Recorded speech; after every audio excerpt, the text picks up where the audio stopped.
الهی که دعاهای حضرت سید الساجدین در حق همه ما به اجابت برسه، به برکت این شبها و روزهای قشنگ و این ساعات و دقایق ناب و استثنایی در رمضان المبارک و به برکت صلوات بر محمد و آل محمد. اللهم صل علی محمد و آل محمد و عجل فرجهم. در این آخرین شب سال توفیق رفیقمون هست همچنان محضر استاد عزیزم حجت الاسلام و المسلمین محمدی شاهرودی هستیم با افتخار. آقا سلام علیکم و رحمت الله، خیلی خیلی خوش آمدین و طاعات قبول باشه. پیش هم دوست دارم اولین نفری باشم که به شما تبریک میگم سال نو رو. خیلی ممنون، متشکرم. علیکم السلام و رحمت الله و برکاته. بنده خدمت شما و همه عزیزان بیننده عرض تبریک و تهنیت دارم و آرزوی سلامتی و طول عمر و توفیقات رو افزون. اعوذ بالله من الشیطان الرجیم. بسم الله الرحمن الرحیم. الحمد لله رب العالمین و صلی الله علی سیدنا محمد و آله الطاهرین. با توجه به اینکه خب سال قدیم دیگه داره تموم میشه و سال نو شروع میشه، حدیثی از مولا امیرالمومنین علیه السلام در نهج البلاغه داریم که فرماید که کل یوم لا یعصی الله فهو عید. هر روزی که انسان ها در روی زمین نافرمانی خدا انجام ندن اون روز عیده و هر روزی که انسان دلی شاد کنه، کامی شیرین کنه، اون روز عیده. عده از ایرانیای ما رفتن خدمت امیرالمومنین براش فالوده بردن. فالوده اینا مال ایرانی هست. فالوده شیرازی هم بوده حالا دیگه اون شده روایت. خب بعد حضرت فرمود مناسبتش چیه؟ گفتن که الیوم نیروز، امروز نوروزه. نوروزه. فرمود که اجعلوا کل یومنا نیروز. اگر نوروز معنی اینه که کامی شیرین بشه، هر روزمان نوروز باد. الهی آمین. فرمودن هر روز ما رو نوروز قرار بدید. اگه هر روز انسان بتونه کامی شیرین بکنه، حالا این کام شیرین کردن گاهی با شیرینی مادیه، گاهی با شیرینی معنویه، دستگیری از کسی. بله، دستی به سریعتی میکشیده بشه، دستی به سر بینوایی کشیده بشه، وقت اون روز میشه نوروز. پس نوروز یه روز نیست، هر روزمان نوروز باد. اصلا این فرمایش حضرت گرفته شده اجعلوا کل یومنا نیروز، هر روز ما رو نوروز قرار بدید، هر روز ما نوروز باد. به این معنا یعنی نوروزتان پیروز، هر روزتان نوروز. پس ماجرا از اینجا شروع میشه.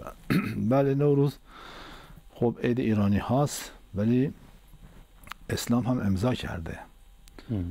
ما آدابی داریم، مثلا غسل کردن، روزه گرفتن، دعاهای خاصی برای روزه. اون حدیث معاذ بن خنیس و دیگر منابعی داریم. منتها نوروز دو بخش داره.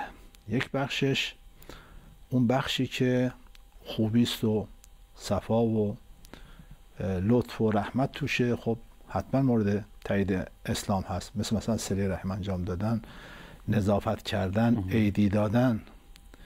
یه بخش دیگه داره که سری خرافاتی که سنت‌های بد وجود داره.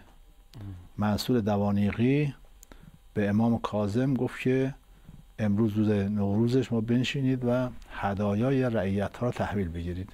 درست. حضرت فرمود که این روز این رسم از مجوسه و اسلام محو کرده، این سنت جد من اینها رو محو کرده.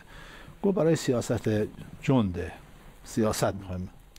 امام نشست و هدایا تحویل گرفت و بعد هم آخرش به اون غلامی که سیاه برمی داشت، صورت برمی داشت، گفت اینا رو ما چیکار کنیم هدایا رو؟ گفت که منصور گفته در اختیار خودتون. حضرت همه‌شو بخشید به پیرمردی که آخر از همه اومده بود، هیچی نداشت همراهش. گفت من فقط دو خط شعر در وصف شما، در مدح شما اهل بیت گفتم. دیگه هدیه دیگه نداشتم بیارم. امام فرمود همه این هدایا رو بدید به این پیرمرد که حالا یا اینجوریه، به جای اینکه بخواد سلطان به هدایا به رعیت هدیه بده، رعیت بیچاره باید یک سال خون دل بخوره که ما برای نوروز چی تهیه کنیم، که چون سیاه برمی داشتن یادداشت میکردن، مگه جرئت میکنه که بخواد هدیه نامناسبی بیاره؟ باید یک سال عزا داشته باشه برای چی؟ هدیه که میخواد روز نوروز که میخواد برای سلطان هدیه بیاره. هدیه ببره. خب این معلومه که مورد تایید اسلام نیست. بارون که از زمین به آسمون که نمیباره که بارون از آسمان نمیباره. از بزرگتر همیشه بزرگتر باید هدیه بده، نه که کوچکتر بخواد هدیه بده.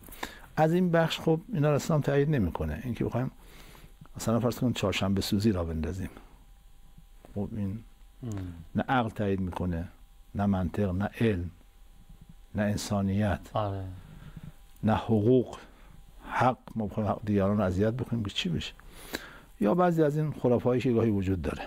این بخشش خب قطعا مورد تایید اسلام نیست، اما اون بخش زیباش که خب 100% مورد تایید اسلام هم هست. و بخشای خوب زیاد داره. همین صله رحم دید و بازدید که نظافت کردن، هدیه دادن و آره همین که میگین از بزرگتر به کوچیکتر. من یادم میاد که در واقع پدرم همیشه این کارو میکرد، الانم رسمه. مثلا اسکناسی رو لای قرآن میذاشتن متبرک به قرآن بشه. مثلا عید که سال که تحویل میشد میومدن ماچو بوسه‌ای و اینها لای قرآن رو باز میکردن. حالا علاوه بر این که حالا به اصطلاح آیات قرآنی هم میخوندن، بعد این اسکناس رو که متبرک بود به عنوان عیدی میدادن. اینا قشنگی‌های این روز هاست که به دلیل این مسلمان بودن مردم ما و پیوندشون با اهل بیت، شیعه بودنشون، دلداده اهل بیت بودنشون، این خوبی‌های این فرهنگ رو عمدتاً گرفتیم. و حالا البته ماجراهایی هم که داره، شما اشاره کردید که سال به سال داره کمتر میشه ان شاء الله. الحمدلله. ضمن اینکه امسال هم که دیگه آقا بهار در بهار دیگه، یعنی بهار طبیعت و بهار قرآن در واقع یکی شده و فضا خیلی بیشتر از سالهای قبل. البته پارسال هم اینطوری بود، امسال هم مهیاست همچنان برای اینکه ما حسابی بهره مند بشیم دیگه از این دو بهار. بله کاملا درست. خیلی ممنونم استاد محمدی شاهرودی عزیز. اگر اجازه بدین و صلاح بدین یه فاصله از دوستانمون بگیریم و برگردیم و بعد در این آخرین روز سال جاری سوالات مردم رو بپرسیم از محضرتشون. بفرمایید. خواهش می‌کنم. خب من آماده این هستم سوال شما رو بپرسم. منتها شاید الان بعضی از شما بیننده‌های عزیزمون این سوال براشون پیش میاد، آقا سال تموم شد، داریم وارد سال نو میشیم، تولد دوباره و حیات و طبیعت و بهار و نمیدونم همه اتفاقای قشنگ و خبرهای خوب، شما چرا میخواید با این سوالا و با این حرفا دوباره یاد مرگ و اینا بکنید؟ میخوام اینا همین الان مطرح بکنم. پاسخش چی میتونه باشه؟ ما توی اینجور موقع نباید یاد مرگ بکنیم یا نه برعکس؟ تو هم باید ما نتیجه بگیریم. پیامبر فرمودن اذا رأیتم الربیع فاکثروا ذکر النشور. وقتی بهار رو دیدید زیاد بیاد نشور باشه. اینا خیلی هم شباهت دارن. مزرعه سبز فلک دیدم و داس مه نو، یادم از کشتی خیش آمد و هنگام درو. شعر حافظ خیلی زیباست. تو هم باید این صحنه رو که انسان میبینه زنده بشه، همراه بهار طبیعت، بهار در وجودش تجلی کنه، حیات پیدا بکنه و متحول بشه. حول حالنا الی احسن الحال. برای تحول حتما باید انسان به تحول طبیعت هم توجه داشته باشه. خدا این شب و روز و اینها رو تو قرآن هم بارهای مطلب میگه. این تصریف، صرف کردن، جابجا کردن، عوض کردن برای اینکه ما هم عوض بشیم. از اون حال رکود و ایستا و عرض کنم که ماندا که جز ضرر و چیزی نیست، از اون حال خارج بشیم و متحول بشیم، گام برداریم. بله از بهار باید انسان نتیجه بگیره. نتیجه هم اینه که ما هم در وجود خودمون بهار داشته باشیم، زمستان رو دیگه تعطیل کنیم، به بهار وارد بشیم.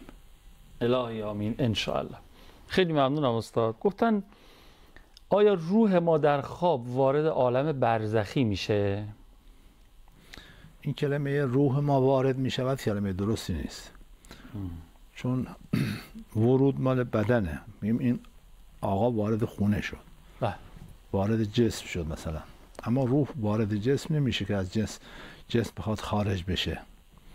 وارد دنیا نشده که از دنیا بخواد وارد برزخ بشه. روح مکان نداره، بنابراین هم در دنیا هست، هم در برزخه و هم هیچ جا نیست. در هیچ کدام از این دو جا وجود نداره. من مطلب رو با مثال روشن کنم. ببینید نسبت روح با بدن مثل نسبت خورشید با زمینه.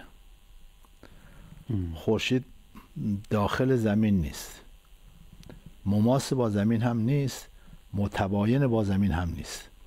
نمیتونیم بگیم خورشید متداخل با زمین، نه مماسه نه متباینه. با زمین ارتباط داره ولی نه داخلشه، نه مماسه، نه که بخواد متباین بود. عجب، پس روح نسبتش به بدن نسبت خورشید به زمین. خورشید به زمینه. جالب. خب یه وقتی که یه ابری میاد بین خورشید و زمین حائل میشه، اون زمانی که انسان خوابیده، این ارتباط روح با بدن ناسوتی، با این بدنی که خوابیده کم میشه. در نتیجه این گوش نمیشنود، این چشم نمیبینه، چون ارتباط روح با این بدن کم شده و ارتباطش با اون بدن برزخی بیشتر میشه. وقتی انسان رویا میبینه، خواب میبینه و میره جاهایی که در حالت بیداری اونجا نمیتونسته بره. پس خواب یعنی اینکه رابطه نفس انسان با این بدنی که اینجا هست کم شد. درست. ابری اومد و هم ابر خواب باشه، این فاصله مانع شد. یه وقتی که یک ابر قطور میاد، طوری بین خورشید و زمین فاصله میشه که دیگه تقریبا زمین تاریک میشه راه رفت. اما دیدید که ابرهای خیلی غلیظ که میاد چجور میشه؟ اون زمانی که انسان بیهوش شده. وقت نفس انسان با اون بدن برزخی شدیدتر فعال میشه. باز صحنه‌هایی میبینی که هرگز با این بدن نمیتونه اون صحنه‌ها رو درک کنه. درست. یه وقتی یک چیز میاد مانع حائل میشه بین خورشید و زمین. مثلا ماه میاد بین خورشید و زمین قرار میگیره، کلا نور خورشید از زمین قطع میشه، دیگه شب میشه، دیگه هیچ نوری وجود نداره. اون زمانی که انسان دچار مرگ شده. در مرگ دیگه ارتباط اون نفس خورشید با این بدن کلا قطع شده. در نتیجه این بدن دیگه هیچ خاصیتی نداره، برخلاف حال خواب و حال کما که تنفسی داشت و نمیدونم یک فعالیت هایی داشت، هنگام مرگ دیگه کلا فعالیت ها قطع میشه، چون اصلا ارتباط قطع شد دیگه. اون حالت دومی که گفتین بیهوشی هم حالت کماست. بله بله. که تو اون وضعیت آدم قرار میگیره. باز اونجا ارتباط هست، منتها ارتباط خیلی ضعیف شده به خاطر اون حائلی که بین نفس و بدن قرار گرفت. در حال مرگ ندی، اون حال انقدر غلیظ، انقدر شدیده که کلا رابطه قطع میشه. درست. میگن مرد، تمام شد. این بدن دیگه کاملا مثل لباسی که در آورده، هیچ خاصیتی نداره. و پس اینکه بگیم روح داخل بدن غلطه، بگیم داخل دنیاست غلطه، بگیم رفت داخل برزخ بازم غلطه. روح همون زمانی همیشه با این بدن ارتباط داره، میتونه با اون بدن برزخی هم ارتباط داشته باشه. هنگام رویا انسان با اون بدن فعال میشه و روحی که با اون چشم برزخی میبینه با بدن برزخیش. بله. اونی که شما در خواب میبینید باز بیننده خود نفس انسان هست. بدن به منزله عینکه. عینک که نمیبینه، که کی میبینه؟ چشم میبینه. چشم میبینه. بله. عینک ابزاره. این بدن ابزار روحه. با این چشم میبینه، با این گوش میشنود، با این زبان سخن میگه، با این دست تصرف میکنه. گاهی با اون بدن دوم فعال میشه، یعنی با چشم برزخی میبینه، وقت چیزهایی میبینه که با این چشم نمیتونه ببینه. با گوش برزخی میشنود. باز اون بدن هم ابزار نفس انسان هست. چنانکه در قیامت هم همینجوره. اون بدنی هم که در قیامت هست باز میشه ابزار. درسته. اگر اون بدن میسوزه، نفس انسانه که اون رنج و الم رو درک میکنه. اگر اون بدن در مثلا فرض کن بهشت خلد غذا میخوره، بدن نیست که لذت غذا رو میبره، نفسه که لذت غذا. همینطوره. این ابزاری است که نفس انسان توسط این ابزار کاری میکنه که لذت ببره. پس نفس انسان تو همه عوالم هستی هست، ثابت هم هست، هیچ تغییر هم نمیکنه و مکان هم نداره، زمان هم نداره. میتونیم مثال مرکب رو بزنیم برای بدن؟ مرکب خوبه، لباس بهتره، ابز هم عینک که من گفتم خوبه. اینا ابزارن، وسیله. مرکب وسیله، لباس وسیله، عینک وسیله، سمعک وسیله، اینا وسیله. خیلی خوب، دست شما در نکنه. گفتن که آیا در عالم برزخ وقتی وارد شدیم اطرافیانمون، دوستان، پدر و مادر، اینا رو میبینیم؟ بله. اگه کسی تو بهشت برزخی باشه، همه اقوام و خویشان و دوستانی که اونجا رفتن قبل از او همه رو میبینه. مثلا اون لحظه که انسان قبض روح میشه و وارد عالم برزخ میشه، اقوامش، قوم خویشاش میان اونو محاصره میکنن و شروع میکنن ازش سوال کردن، حال فلانی چطوره، حال فلانی چطوره. از اهل دنیا میپرسن. اگه گفت که خب من که میامدم اون زندگی میکرد و تو دنیاست، خب اینا امیدوار میشن که بیاد پیش خودشون. اما گفت ایشون که قبلا مرده، مثلا 2 سال 3 سال پیش مرده، اینا ناراحت میشن و میگن که قد هوا سقوط کرده چون نیامد پیش خودشون، میفهمن که رفته تو جهنم و دیگه اینجا نیست و خبر ندارن که مثلا قبلا مرده.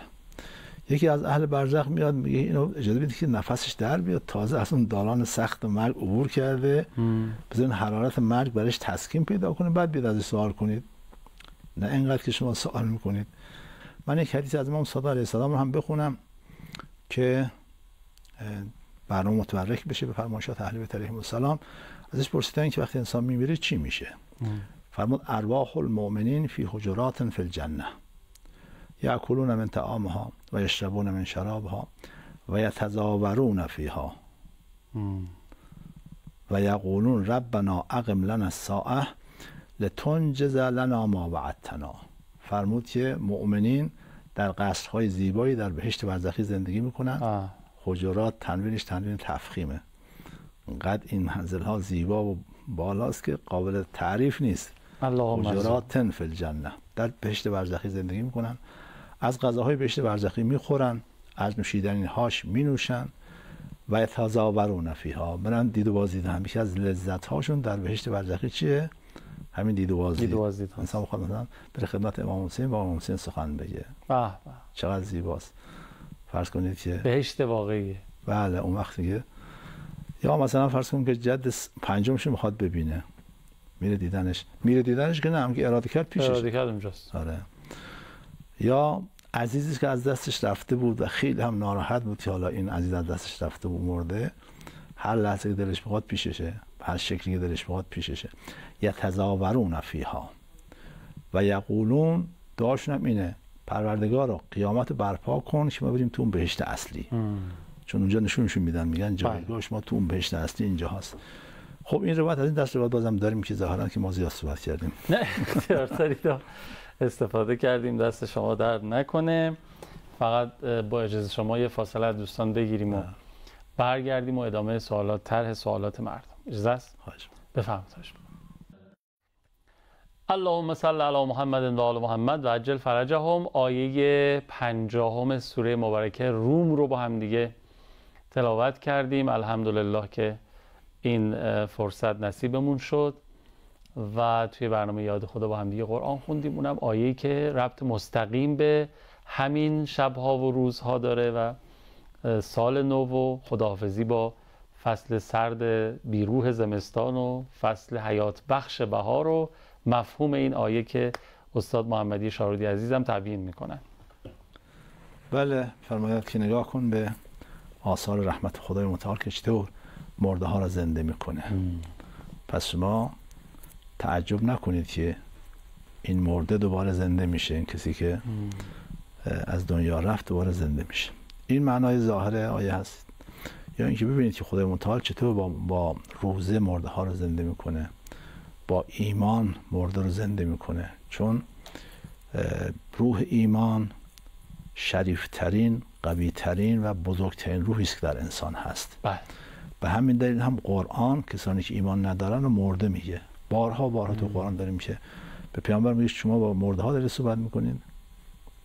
پیامبر که نمیرفت کنار قبرستان بگه آهای مرده ها من اومدم شما رو دعوت میکنم، با زنده ها صحبت میکرد.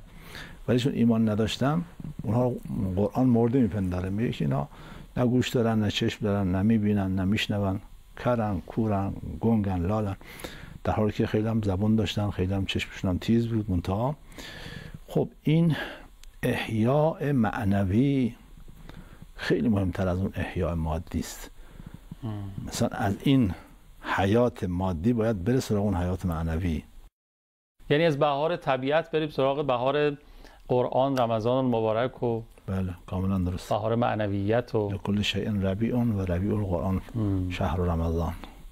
رمضان بهار قرآن حدیث. بله درسته، خیلی هم خوب. بله دست شما درد نکنه استاد محمدی شاهرودی عزیز. خب اگر اجازه بدین ادامه سوالات مردم من بپرسم. گفتن که حیوانات هم مثل انسان روح دارن، بعد از مرگ روحشون آیا به عالم برزخ منتقل میشه اونا؟ بله حیوانات روح دارن. من این بحث رو مقدار دقیق‌تر مطرح بکنم که دوستان نداشته باشن. خود روح از راحیه روح و رواح معنی حرکت و رفتن. شما مثلا برید پیش عرب ها میگن روح یعنی برو، خود حیات چه حرکت. اصطلاحاً به منشأ حیات و زندگی میگن روح، چون که باعث حیات میشه بهش میگن چی؟ روح. منشأ زندگی روحه. خب گیاه زنده، اگه آبش ندی میمیره دیگه، پس حیات داره. اون حیات گیاه رو بهش میگن نفس قاضیه نباتیه، نفس داره. حالا من دارم همین ظاهر رو میگم ها، ولی اون بحث باطنی بحث دیگه است.